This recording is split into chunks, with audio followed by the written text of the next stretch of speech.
I feel more that I am Goan really now. I don't think like a European visitor anymore. This is my home. Meet Jackie Fernandez. 30 years ago, she moved from the UK to India, where she now lives with her young Indian husband and owns several resorts in Goa. Jackie shared the biggest misconceptions about India in the West, why road rage is rare in India, and how the local lifestyle and spirituality have transformed her life. I'm Max Chernov, your insider to Immigrant Life. Chalo! What's the biggest misconception about India as a country in the West? What people don't understand, don't get about India? A lot of people get the wrong impression of India because they assume it's filthy, it's dirty, and all of those things. That was one thing that affected me when I first came here. Some people say I could never come back to this country. It's so dirty and disorganized, and people just throw things on the floor and throw their cigarettes on the floor, and that's because of their own conditional training. It's true, it all just comes straight back to conditional training, I believe. Otherwise, why would they be complaining? What are they complaining about? Yeah. Because the children born in this country are conditionally trained not to be like European people, totally different. And all the festivals, and the men are crazy, you know, they dance in the street, they play drums, and festivals are going on, and all of this. A lot of European people couldn't deal with that. Because it's not just once a year. Yeah. It can be any time, we don't know. So you can be, suddenly they're all walking down the street, and Ganesh, and it's just lovely to see. They're so childlike in many ways, Indian people, and particularly the men. They're like young boys that haven't grown up, you know, still. The women are organized, you know, and they never underestimate the power of the Indian woman.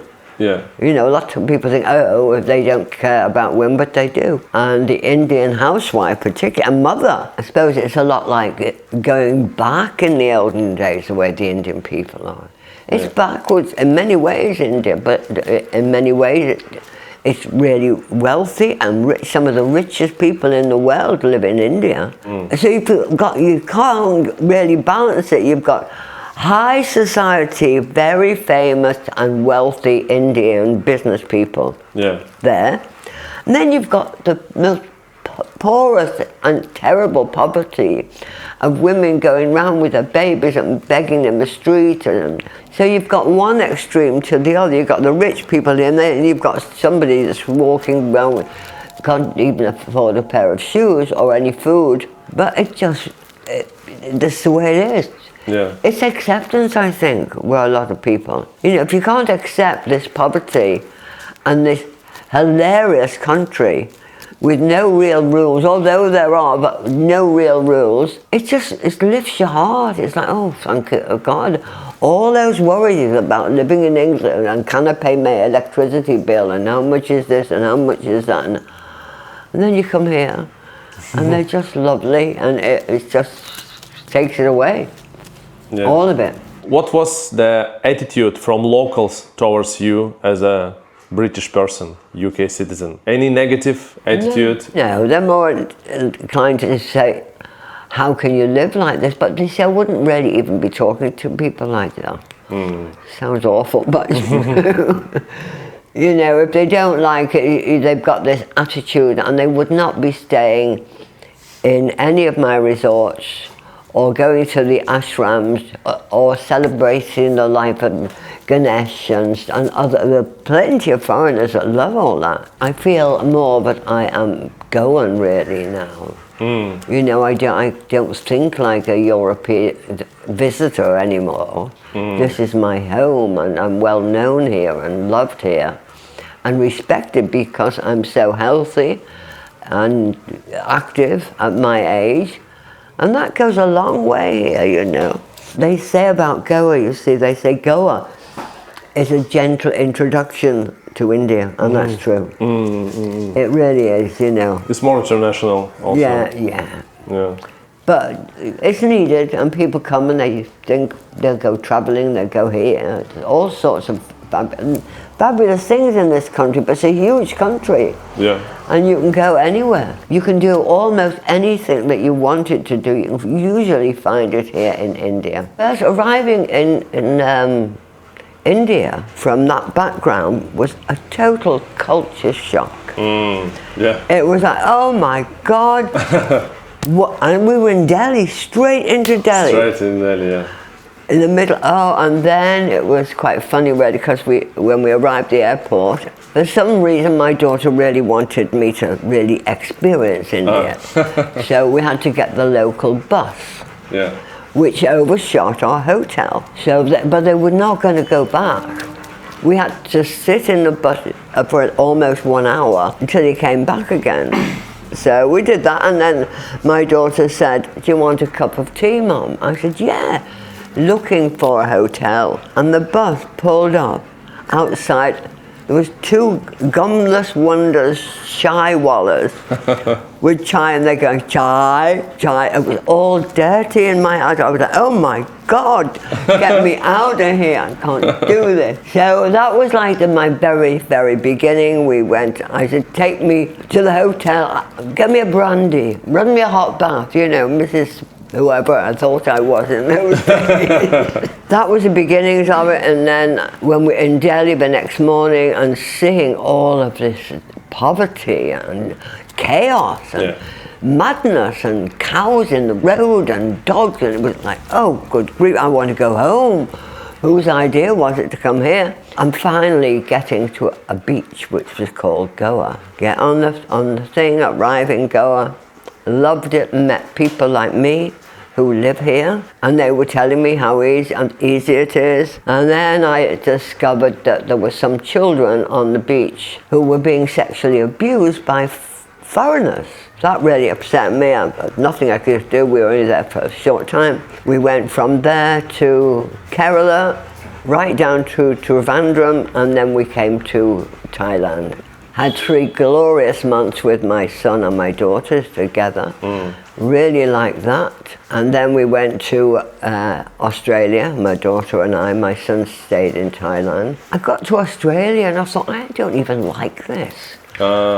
I like that in Thailand and Goa. So I said to my daughter, I'm going to go back to Goa. I said, change all the flight tickets, everything. I left my daughter in Australia. I went back to Goa and decided that, if you'd imagine, I'm just divorced, I'm mid-50s, and nobody needed me. And I realized I needed to be needed, and nobody needed me. Back home, you mean? Yeah, in my life now, here I am, in my 50s, in this country, there was something missing. And I looked at, I've thought about these children, and I thought maybe I could make a difference to their life. Maybe I could do that. Yeah. So I went back to England, did a car boot sale, sold all my things, cried a lot of tears, losing things that I was mentally attached to in those days. Cried a lot, sold loads of stuff, packed 2 big suitcases full of mostly children's clothes and stuff. So I wanted to get back and help these kids. So I did that, and I stayed in Goa for 5 years in Kalangut, the north of Goa. I ended up doing parties for these children. I rented a lovely house, quite a big house, and my son said, why don't we do a party for all these kids on the beach, Mum? So I went round, didn't know I was about to break the law, apparently. You can't do anything charitable on a visitor's visa. That party was such a success. I had found this English married couple. This couple, he said to me, I met them on the beach, and he said, well, my missus has got in the hotel room 2 suitcases full of toys, and we want to give to children. So I said, well, you know where to give them now, don't you? And he ended up becoming Father Christmas. We dressed him all up in the stuff. No knowledge about Hinduism or anything to do with religions or Shiva or Ganesh and didn't know anything about that. Yeah. So Father Christmas, remember, dressed in red with his beard, with a bell, comes out going, ho, ho, ho. Well, the children were like, and a lot of them ran away, and the mothers grabbed their children. So that was a quick learning on about the cultures and the things that happen in India. When you start like feeling that something about India that you like and you want to go back, how long did it take? Not very long. It was the, apart from the weather, which was really important to me, it was the fact that there was no real like order or rules. Totally chaotic. Dogs and cows in the roads and all sorts of things like that was always something completely different. It just grows on you. It's just different from England, really. I can't really say exactly what I really thought it was. It was just a relaxed life. Anything goes. You could do anything you wanted. You could try doing different things. No, I just like I've just fitted in here straight away. There's no particular. You felt that you fit in. It was like a relief from taking all that stuff from European England away off my shoulders, because you've got to pay this rent, you've got to pay that tax, you've got to do this, you can't do that, you've got to do that. And it was, I don't want all those rules. And the other thing was spirituality. I went to stayed in an ashram on the backwaters in Kerala. And I got into doing yoga, meditation, healing work, all of those sort of things that really suddenly made me realize how lovely everything was here. I learned about Ganesh and Shiva and all their different policies and their crazy parties and the noise and all the noise. All the time there's some sort of festival going on for some reason. Setting fireworks off and no particular reason. It was so different. It was like, wow, look at all these people. And even driving, if you're a driver and you drive, look, there's no highway codes, forget that.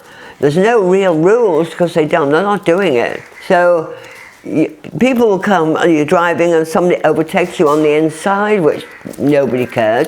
It's just about getting out of each other's ways, as opposed to that you're turning right, you've got to be in this thing and you've got to be there and all of that. And they just miss it. Even the cows, the dogs, they just lie in the street and everybody's. And you don't get that horrible road rage that you get in European countries. Simon. Hello. I'll call you back later. They don't scream and swear at each other and jump out the cars and hit each other. And even when there's an accident, there's none of this.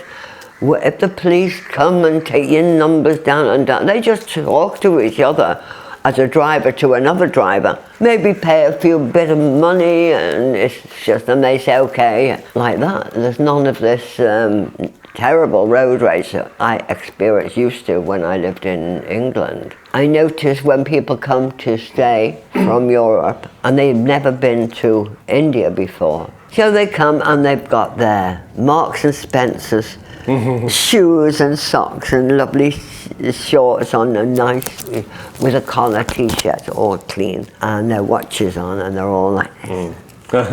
I wonder how you're going to progress in your holiday here.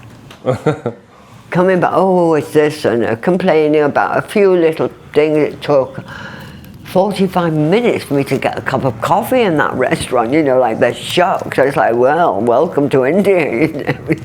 There's no time on it. And then after 3 or 4 days, the same man is walking, he's got mala beads on, and a lungi, that's like a strong thing they tie around their waist, and no shoes on. And it's complete, and his face, he looks younger. All that worry and, oh, what time is it, and we've got to do this, and it's all removed. Yeah. Because he's here.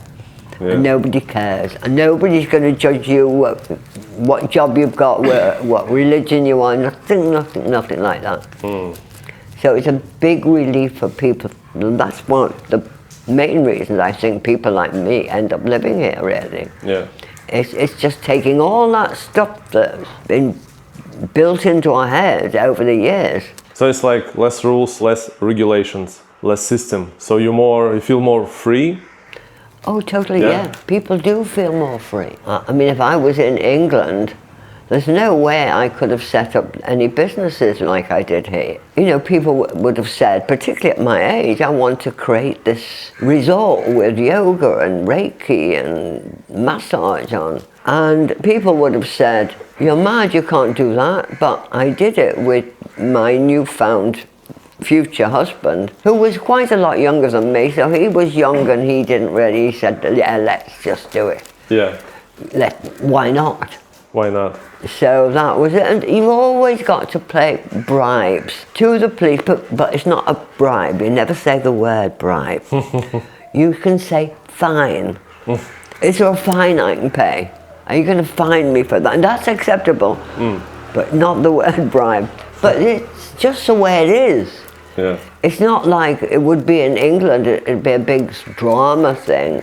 It's just, oh, well, or shake hands or something, you bang my car, give me 5,000 rupees and we just forget it. So you don't have all of those things that happen in not only England but in European countries, really. Do you travel back to England? Before this pandemic thing, you would go every year for 6 weeks. There's nothing about England. Yeah, there is. I miss going to the Red Lion pub to have a lovely steak dinner. Yeah. Or Sunday lunch there. The food, yeah, I miss the food. But other than that, there's nothing about England that I miss. You can get great food in any European countries. It's just that I like Indian food, but I don't like it too spicy and burning my mouth all the time. So when I go back to England, I just love to have the English food is the only thing really. Yeah. Apart from friends and family. No, I don't. I never want to go back. How's your view on England changed through the years after you moved to India, and then you used to come back, and then you see your country where you were born, you grew up, and then your view changed to UK, to England, and to you being a British? Like what you realized about yourself being a British citizen after living in India for so many years? I realized not so much just about myself, but it's more about the conditional training, you know, how to be socially accepted in a European country. So you tend to be doing this and doing that. And then, because of spirituality, I've realized, what's it all for anyway? Why am I doing all this? Then I got involved with listening to the wonderful man called Ramdas and telling you things, going to his retreats, and he would say to the audience, so who do you think you are? And that's like a question everybody's going, what does that mean? Who do you think you are? Yeah. And he would say, I bet you think you're your name, don't you? And we'd all say, yeah, that's fair enough. And then he would say, boy, have you been had? So a puzzle comes on your face, usually. And he said, because who you think you are is vulnerable. But who you really are is not. Because when you're born, you're given a name and conditions of being that child in whatever situation you're at. So you're conditionally trained to be socially accepted. Then you go to school and it's even worse, because they teach you what they think they can fit you in, what category to go out in the world, to be out there in the world. So again, it's brainwashed. You start to realize how you're brainwashed. So you leave school and if your father was of this, you're often expected to be that, or this, or this, or that. But when you get people, perhaps like yourself and like me, who are called the black sheep, who are not doing that. We don't want to do it. It's conformist.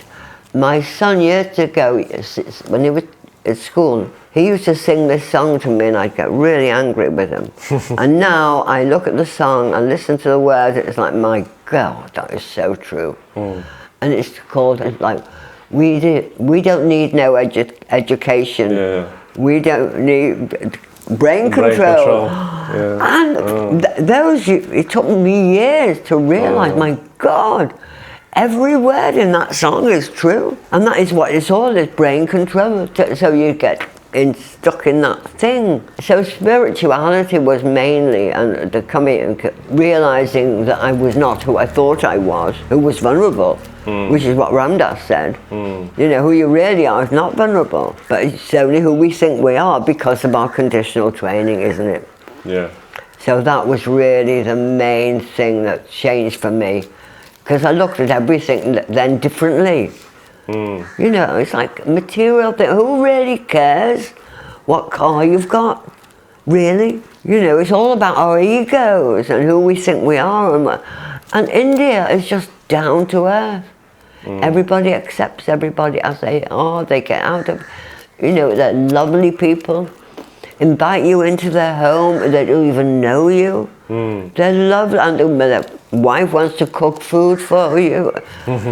With pure hearts, not like a lot of European countries where there's always a devious, manipulating thing under the carpet that you don't know about. And living here, and yeah, for me, at my age now, I'm 83, the respect you get, particularly from Indian men, and people, they find out how old I am, they go, oh my God. Oh, mama, all of this is like, wow. Yeah. And I rushed to, and once I was driving my car and my wheel went down in this ditch. Yeah. So I get out of the car and I'm thinking, what am I? But a lot of people know me over the years here. Jackie, what's the problem? 2 Indian guys I hardly knew get off their bikes, pick my car up and put it back for me. And I said, I was feeling maybe I should give them some money or something, but they would never accept anything like that. It's out to helping people, really. You met your husband here in Goa. In year 2000. What's the story? How you met? He was doing Ayurvedic massage on the beach and selling other things on the beach, small things. And he would come up to me and say, do you want a massage? And I said, no, I don't want a massage. Do you want to buy this? I said, no. But he kept coming to me. So I said, look, what do you want? I don't want a massage. I don't want to buy anything from you. And I know your name is Walter because you keep telling me that you're Walter. Yeah. He grew on me. He was just cheeky and a lot younger than me. How old were you back then? 59. 59, and he was? I don't know, 35 years younger than that. Okay. So very young, in his early 20s. Yeah. And he was funny, and he was cheeky, and, and I just liked him as a young man. Yeah. And then I realized he was coming on to me a little bit. Yeah. And I said, does your mother know that you're here? Yeah. And what you're talking about? And how old are you? And he lied then. He said 28, and he was not. I didn't know. So there was nothing else going on. We just became friends. We'd sit and have coffee together. We'd sit and share a cigarette together maybe, or coffee or something. And I was on the beach doing my own yoga, my own Reiki, my own what I was doing, which is all quiet and playing lovely, peaceful music. And I'd not long come back from the ashram. And people would come to me and say, are you a yoga teacher? And I said, no, there's a guy over there, does yoga. Can I get a massage? No, there's some guy, which was Walter, in some place down there doing massage, I believe. And then one day, he starts building a cottage, beach things, right behind where I was staying. And I went to him because I had to pay him the rent for my place anyway. And I said, what are you doing? And I said, don't build a house right next to me. That's why I'm here, I want space. So he said, oh no, I'm not. You keep saying my massage place is dirty, so I'm building a place here, right behind you. I said, well, I'd prefer it if he didn't. So he would do that, and he did it. So I'm right on the beach. His sign was there, massage. So they come to me. Yeah. All the time. And then one day I've got a Reiki class workshop. I had 11 people there, all learning Reiki. They used to play really, really loud Bob Marley music. And I'm playing Om Namah Shivaya and beautiful peace, and they're all doing Reiki. Anyway, he comes in right into the class and said, hi everybody, I'm Walter. And he's got a great big Bob Marley joint in his hand. And he goes, offers it to me. And I said, get out of here. Because all these people, but you see, he was thinking, if enough people saw that, they might have come and asked him for something like that. So that was the beginning of really liking it. He's funny. And we just started seeing each other. On the scale of from 0 to 10, how happy are you right now? 9. 9. Without hesitation. I'm happy, healthy, doing good business, got loads of friends, well looked after. I couldn't really be very much happier at all. I was tempted to say 10. 9.5. Do you have any regrets in life? No. No. I've done things and I've thought that was a mistake, but I can't live in regret, you know. I don't really regret anything. I had a very ordinary life, really, until I came to this beautiful India. People wouldn't know you. You didn't even know the people that live next door to you half the time, you know. And here it's a community. You know, in the community, one person has just got to put the hand up like that for help, and you've got 3 hands all grabbing you to help you. There's healers, there's everything here. Every sort of thing you want to do for your fitness, it's all here. There's even life coaching trainers, there's fitness things, courses, yoga, Reiki, workshops, retreats. People come on a 2 or 3 week retreat, and that can change their life. They've only come, but just suddenly they decide to go on a retreat for whatever reason, and then the whole life changes.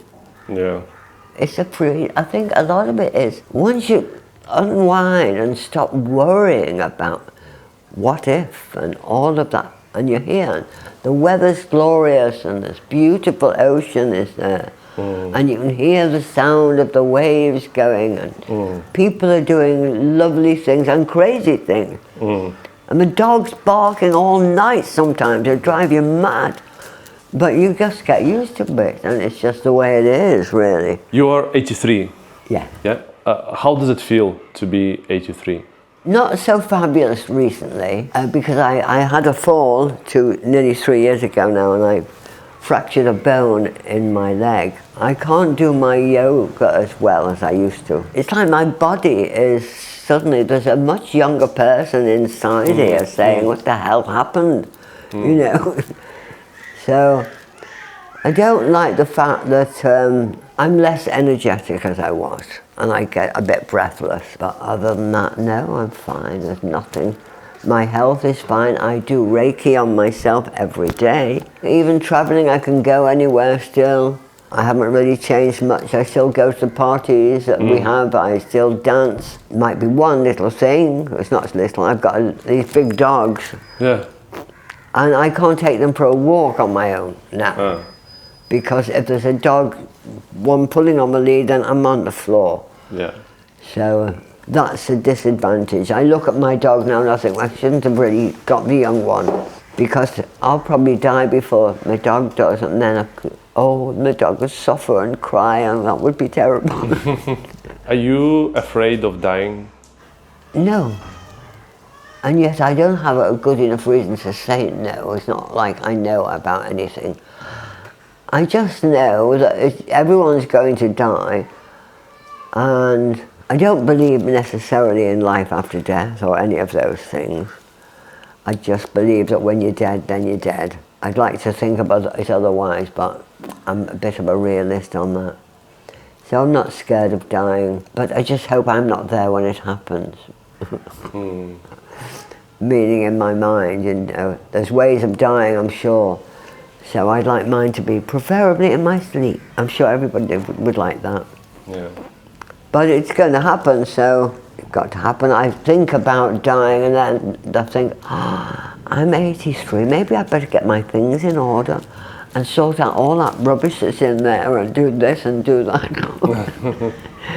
And make it so when I die, people haven't got to clear all that junk out. I should get rid of it now. And often I'd like to have a big car boot sale or a garage sale and get rid of a lot of stuff. You know, when you think of it, you get a house and then you start putting your stuff in it. And then you buy more stuff. So then you've got to buy a bigger house to keep your stuff in. Yeah. It's like, it's all stuff. Do you really need that stuff? And that's another thing with traveling it does for you. You know, travel lives, you must be knowing that for yourself. What you really need to travel. I know you need money to pay for rent and that, but in your house, so many things, it's all the way we're programmed to want to buy this and buy that, and it's all about selling now and people buying, and you need a bank loan, and for what? To get stuff. And we think it's important and it's not, but it's important at the time. When I first came to India, I had 3 boxes of stuff that I really didn't want to part with because I'd sold so much of my other stuff. Sent it over by boat. It took some time to get here, and it all arrived in Mumbai. And a long story cut short, I never got my things.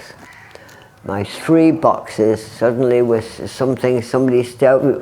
I said I trusted this person, gave them money to go and bring my things back.